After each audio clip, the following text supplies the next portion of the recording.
Good morning. I want to thank everybody who joins us at Ukraine Media Center Ukrinform. My name is Olga Atamanova. It's been 10 years of the war, and today is day 461 of the full-scale invasion of our homeland by Russian aggressor. And today we will be talking about the protection of our children in the eve of the International Day of Children's Protection. We will talk about the conditions that our children unfortunately end up in and the challenges they're facing during the full-scale invasion. I want to introduce a speaker. Today is Daria Herasymchuk, Commissioner of the President of Ukraine for Children's Rights. Please, Ms. Daria, the floor is yours.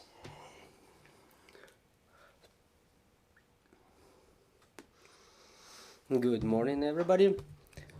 I would like to start today with the facts, something that was of my personal impression today. My daughter spent the night in the hall, and it was not the first night she spent in the hall. Within the last month, she goes to sleep right in the hall because she doesn't want to be woken up and switch locations. It's easier for her that way.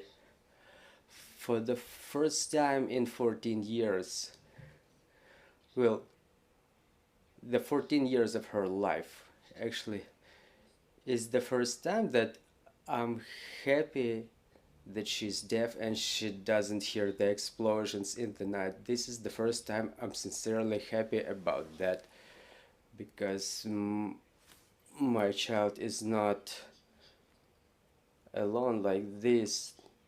Thousands of Ukrainian children are forced to live under conditions like that. Isn't it a violation of children's rights that is stipulated by the United Nations Charter? This right is violated now during the war. I have a special place, special shelf in my soul with this story of a 7-year-old girl from Odessa region, Sasha Paskai. I personally know this cool Ukrainian. I'm not a friend of this word. She lost her leg, and her leg was amputated after a shelling of her village by Russians. This girl is very positive. There's a lot of materials about her, I'm sure. If you don't know about Sasha, if you haven't seen her personally, my advice is to get familiarized with her story. She liked, before the amputation, she liked the gymnastics. She was dreaming about the sports career, and after the amputation, after prosthetics, she got back to her training. It's incredible when you see the eyes of a child, and she says, look what I can do. I can do a split. I can lift my leg like this. So she's just as strong as thousands of other Ukrainian children who are forced to build their lives anew. Isn't it a violation of the right of protection against all the forms of physical and psychological violence stipulated by United Nations Convention? Physical violence, psychological violence, because children have to get back to what they were dreaming about from scratch. In Ukraine, before the full-scale invasion of our country by Russian Federation, there were about 7.5 million children, and unfortunately all of them are subject to a very serious psychological trauma when they hear explosions, when they hear the signal of air raid alert. The recent attack on Kyiv, during that attack, everybody was agitated by the video where children were running along the street yelling of fear, yelling out of anger. So those 7.5 million children, they wait for somebody to come back from the front line, someone from their families, their parents, their close ones.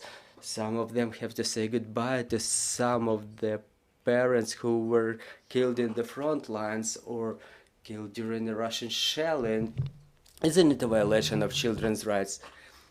Children cannot easily go to school as they used to do because a lot of schools are now destroyed in Ukraine. They cannot attend dance classes, they cannot attend other activities because those establishments just don't exist anymore. Their playgrounds don't exist anymore, sport grounds don't exist anymore.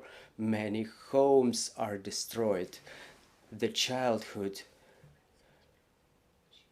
this is what our enemies are trying to take away from our children. Isn't it a violation of their rights, their right to education, family, recreation, and rest? It's difficult to say about something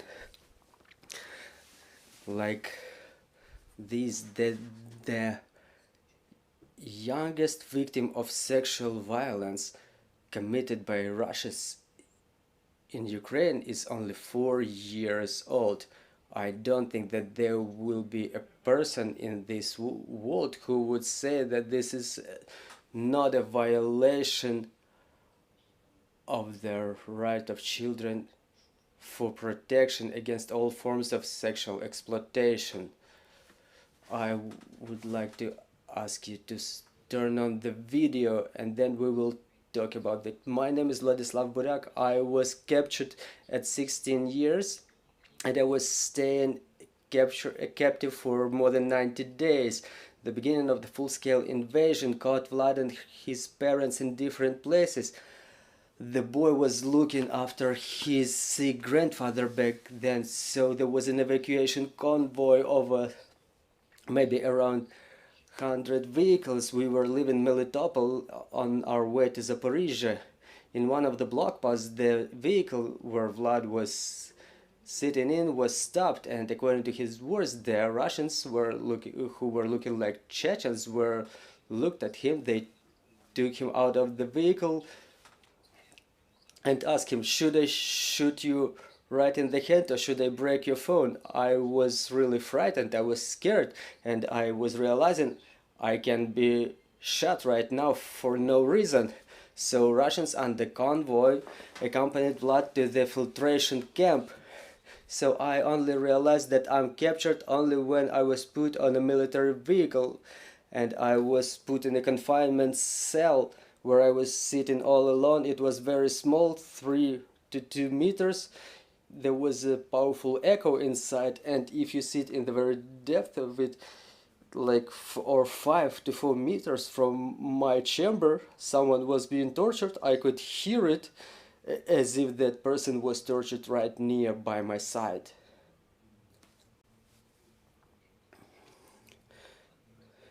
So every day you're waking up and you're scared because it's a lottery. You can either survive today or not. According to Vlad's words, he was trying to do something in order not to go crazy. So there was another man coming to my chamber. He was 24. The Russians were torturing him for 3 days. He was electrified. He was beaten severely with the stocks, with the arm stocks, with the feet, and then they took off his pants and he was electrified, I mean his genitals.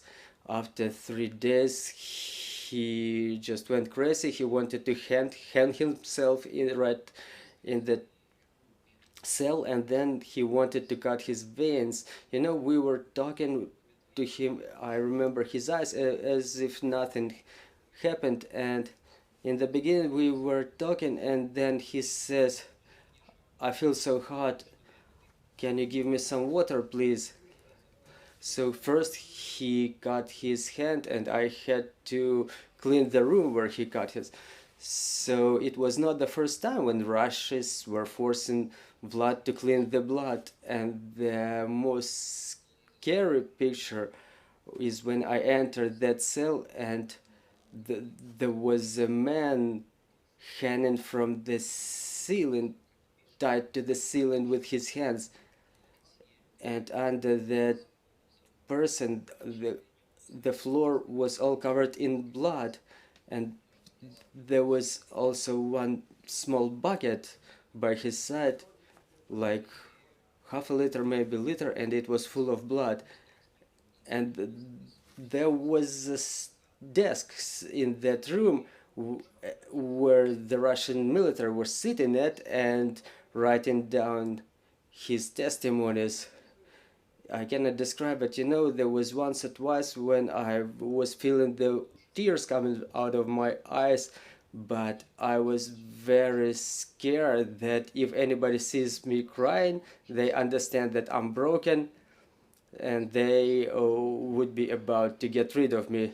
So Vlad spent 90 days as captive until Russians decided to let him go. So he used the help of Ukrainians to meet his father. So when I was going on that vehicle, I was incredibly happy that everything was over. But it's like the heart, as if it understands that everything is alright, everything is over, but the pain does not go away. I rethought my life completely, the value of it, and I realized that no matter how difficult is the situation, there is the way out. We need to end this war as soon as possible. According to the details from the National Information Bureau, 19,531 Ukrainian children were illegally and forcibly deported to Russia, Belarus, and occupied parts of Ukraine. I took this interview by myself. This boy, who is essentially still a child, when he was telling me some terrible things, well, I didn't add all of them to the interview. It was difficult for me to realize what the child went through when he was sitting in that shell. Maybe you did not understand it to the completely, but there was a young man cutting his veins right in front of him, and he could everything he could do, he could only talk to him while that one was dying. So how can a child survive a torture like this? Just rushing a little bit ahead, that man survived, the one that cut his veins. The Russians took him out of the cell and they sent him to the hospital, and he made it alive. But as Vlad was telling this, how he was cleaning the cell of the blood, how he was cleaning that blood after all of our Ukrainians who were tortured. So again, isn't it a violation of the right of a child to protection against torture and other inhumane or humiliating behaviors? This is the right that is contemplated by the United Nations Convention. So isn't it a violation of such right? It absolutely is. And one of the latest examples that I want to give you, I think everybody remembers the 2 days old boy Sergei. He is the youngest victim, the youngest child killed by Russians. The youngest one that we know about. Sergei was only able to make it for 2 days, and he died right in the maternity home when his mother just fed him. In the midnight, she put him in the crib, and at that very moment, Russian missile was incoming right on the maternity home. Mother and Sergeyko, they ended up under the rubble. In the morning, our state emergency service were able to pull them out in the morning, and unfortunately Sergei died, and only his mother made it alive. So he was not even able to get to know his father. This is the violation of the right to life. So now we can say that evil has a name. The aggressor has a name. It's Russian Federation. During any war, the children suffer, but What is going on in Ukraine cannot be described in such words as suffering. Now, absolutely all of the rights of children are violated during this war. Now we are forced to calculate the statistics of the victims of the child victims during this war. Those are the terrible wars by themselves. I never thought that I will need to say something like that about Ukraine, but look at the screen. Right now you can see the screenshot of the joint information platform Children of War. It's the portal that was created upon the special order of the President of Ukraine within the framework of the word of the coordination team with the office of the President of Ukraine, headed by the head of the President of the office of the President of Ukraine, Andriy Yermak. I'm asking our technical team to put the screenshot on the screen. So that portal is something that enables us to gather the information on a daily basis about the child victims, because just in one click you can submit a report and submit any other information that became known to you. So this website is updated every morning. I hate the mornings because every morning I open the portal and I'm checking whether the figures have changed, because I understand that every figure is the destroyed family. It's a distorted life of a child, and it's really very, very horrible. For the time being, the portal is a witness, the testimony of the genocide policy of Russian Federation against our Ukrainian children, because they kill our children, they wound our children, they commit sexual violence in relation of our children, they abduct the children, they forcibly deport and displace our children. On top of the conditions that they create in temporarily occupied territories that are unfit for living of children, they change the citizenship of our children, they hand them over to be fostered and adopted by the citizens of Russian Federation. All the facts I've just listed is nothing other than genocide of the Ukrainian people through Ukrainian children. So for the time being, the statistics that I've mentioned is as follows: 483 children have died, or I would rather say were killed. And this is only the statistics that we know about those territories that are under the control of Ukrainian government. 989 people were severely wounded. Those are the documented injuries.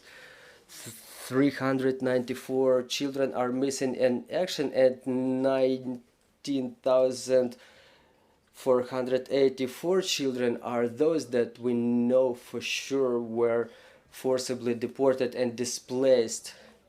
And in this terrible counter, there are two more windows that are optimistic, just like in any other situation. So those two fields are the number of children who were on search as missing in action and were then found. So we were able to find 12,979 children. And another field is those whom we were able to return from the forced displacement. 371 today. Yesterday that number was 370, and today my soul is happy. This is just one. It's something minor for the statistics, but it's the saved life of a child. I would like to stop on the issue of the forced deportation and displacement of Ukrainian children. Obviously, Ukraine is not a unique case. During the war, all the crimes that I just told about, this is something that's happening, but the world has never seen this crime happening in such a mass nature. So there are two goals that Russians pursue. They want to destroy Ukrainian children because they understand that they are fundamental to our nation, or to break them down and Russify them, to turn them into Russians, to replenish their nation with Ukrainian kids. And it's terrible to say things like this. So to kill the children, there are one category of crimes, and to replenish their the Russians use the deportation of Ukrainian children. So Russians communicate 744,000 Ukrainian kids, as they tell them, as they describe them as evacuated. This is presented as a good deed, but we know it's no evacuation. But specifically what Ukraine was talking about from the very beginning, it's abduction, deportation, the forced displacement of the children. Obviously, it's very good that now us as the global community, we got the confirmation of our statement. The arrest warrant for Putin and Maria Lvova-Belova issued by the International Criminal Court for deportation and forced displacement of children. It means that the facts that we were stating from the very beginning are absolutely true. Russians are not going to bring Ukrainian children back. Obviously, they don't provide any information about the list of those 744,000 children whom they, so to say, evacuated, neither to Ukraine nor to any third party, either international organization or Ukrainian organization. So we don't trust that figure. We deem it exaggerated. According to our calculation, Russians could abduct 200,000 to 300,000 Ukrainian children who were in occupied territories, where Russians fortified themselves for a certain period. I mean, the Russian army. So now we have this number, 19,000, a little bit more than 19,400 who were forcibly deported. That's not final number, but that is the confirmed number. Just like the killed children is not a final number, the injured children are not a final number, because part of the Ukrainian territory is still occupied, and after the occupation of and yet another village or town, we see new buchas with mass graves, new Iziums with torture rooms, new Khersons with torture chambers, the new places where Russia was were keeping Ukrainian children hostages, just like in that story with Vlad that we've just seen. Now Russians implement their genocide policy against Ukrainian children in a number of options. They commit a number of crimes, and even the crime of deportation they committed under 5 different scenarios, at least 5 different scenarios. But having analyzed the information, we can now segregate the 6th scenario for abduction of Ukrainian children. In brief, obviously Russians first kill the parents and then they abduct the children. They separate children from their parents during the screening measures. They deprive the families of the parent rights under fabricated reasons. Russians do not admit Ukrainian side, so we could take our children away from the institutional care facilities. They create the humanitarian crisis. They leave children with nothing, and then they deport them. And the mass scenario is when Russians creating the conditions unfit for living, offer the parents to sign the consent for recreation in Russian camps. Obviously nobody brings children back after that. Why am I saying it's forced? Because in the majority of cases, the parents are being left without options because they are being intimidated. They're being told that you are going to be deprived of your parents' rights. We're taking your child away, and they never come back. And the sixth scenario that I've just mentioned, we see that Russians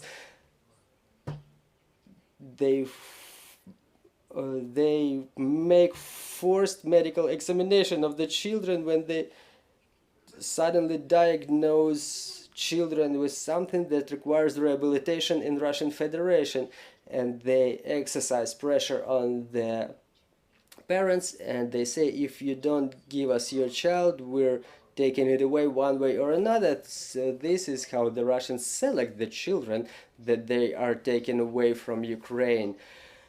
So today I would like to say that Ukrainians are an incredible nation. We do everything to fight for our freedom. Ukraine is no victim. There is an aggressor who tries to take away our future, but we are no victim. We are a fighter.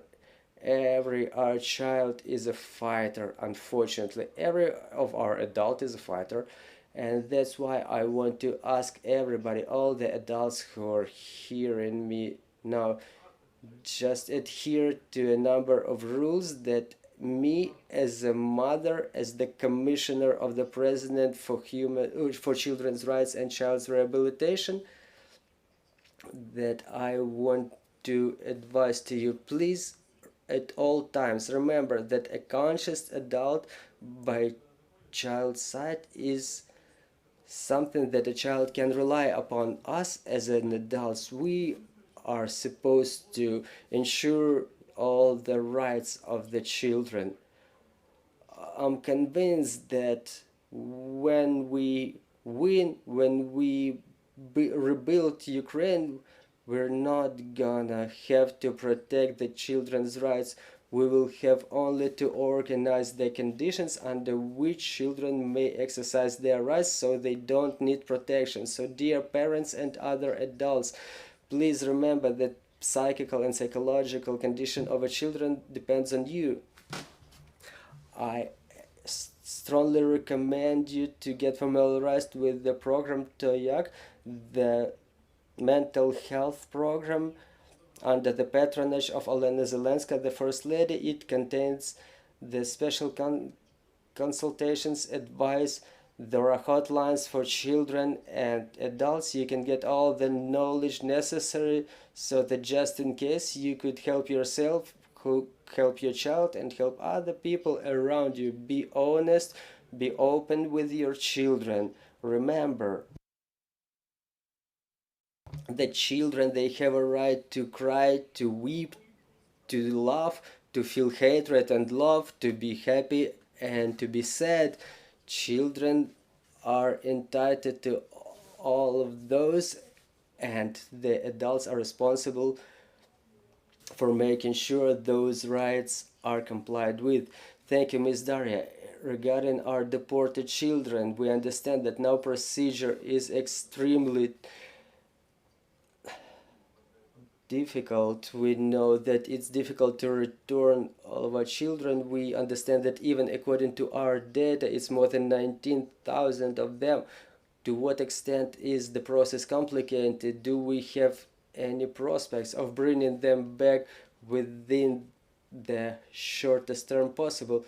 There is no procedure for bringing back children for the time being, and those 371 child that we were able to bring back, and us, when I say we, I mean the whole government team, which involves a lot of agencies and offices who in cooperation with the civil organizations, they work together to bring children back, and the return of those children or small groups of children are the whole operations, because the Russians do everything so we couldn't find the children. But for the time being, I can say that we engage all the mechanisms possible. We try to engage all of our international partners to create the new system, to find the steps, the ways that will allow us to find and bring back every Ukrainian child the soonest possible, but also to create a new global system for children's security in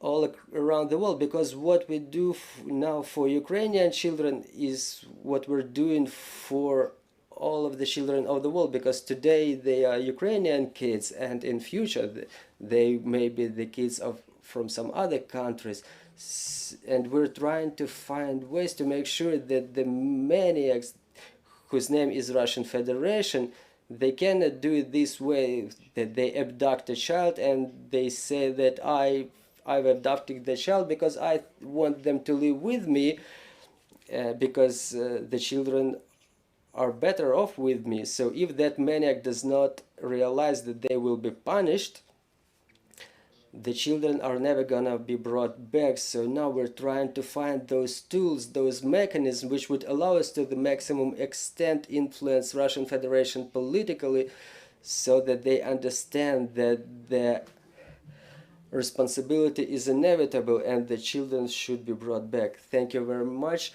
dear colleagues. Please proceed to your questions. Olena Sobko, Ukrinform. Ms. Daria, do you have any figures about the Ukrainian children who are currently abroad, who are evacuated, and what is the tendency? Are they coming back? And another question, do you document the facts of children being brought back who were educated in institutional education facilities? Are those mass cases or individual?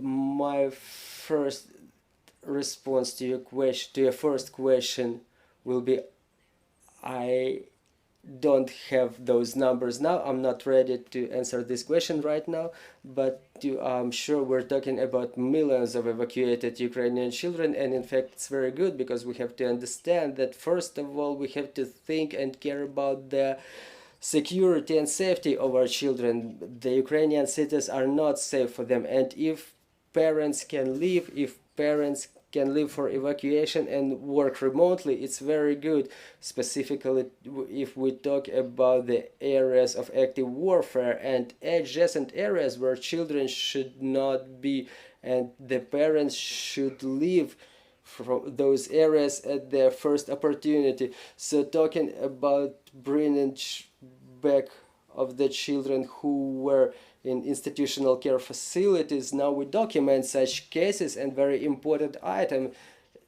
is that there is the coordination headquarters for protection of children, which is headed by Miss Prime Minister Irina Vereshchuk, and I'm a part of this coordination headquarters. I'm the deputy head. And I want to stress that the coordination headquarters developed the recommendations. Not for the first time, we developed recommendations for the CIMIC administrations for bringing back Ukrainian children. What is necessary to make sure the children are brought back? So this checklist is quite expansive. Obviously, it's up to the military administration about the decisions about the evacuation and bringing back of Ukrainian children, but those recommendations as to the conditions to be checked, they are available to them. And sometimes I'm personally enraged about the decisions of military administrations about bringing children back to the conditions that are not in compliance with the checklist. I personally submit my reports to CIMIC administrations to ensure proper conditions for the children. I cannot say that it's a mass phenomenon for the time being, but sometimes it does happen, because yes, in some cities the conditions are fit for children to be coming back. And what's important here is that the family forms of education for every child. I don't want anybody to forget that during the war we continued to develop this family forms of education to make sure children don't live in institutional care facilities. They are always better off in the family. So when children come back to Ukraine, we do everything possible to make sure that we find a family for all the children, so that children don't end up in the institutions. Thank you for this answer. And my last question will be about the story of this guy, of this boy who ended up in captivity. Do we tell this story to some of our international partners? Yes, exactly. I want to appeal to you. There is a reason I'm talking to you about the Children of War portal, because there are stories of the children there with Ukrainian and English subtitles. The stories of the children are being updated. We keep making them so you could use it in full or in part with reference to Children of War portal. Please tell these stories. Information front is very important. All the world should be aware of those stories. It's important because, as I said, it's one of the most difficult conversations in my life, but I wanted to say to Vlad, just stop. I don't want to know it. I cannot really know it. I couldn't tell it to him because he survived it and we all should know about it. No one should forget about it. So please broadcast it. Keep telling people Vlad is currently rehabilitated. He's outside Ukraine, and Vlad is not the only child who was kept captive by the Russians. In the portal Children of War, you may see a story of 14-year-old Vitaly from Kherson who spent 14 days in a torture chamber, and the stories of other children as well. Thank you very much for this broadcast, for this information. Dear friends, I'm reminding you, joining us was Daria Herasymchuk, the Commissioner of the President of Ukraine for Children's Rights. Thank you for this conversation, and we want to thank our armed forces for the opportunity to hold events like that. Let's work together for our victory, and glory to Ukraine. Glory to the heroes.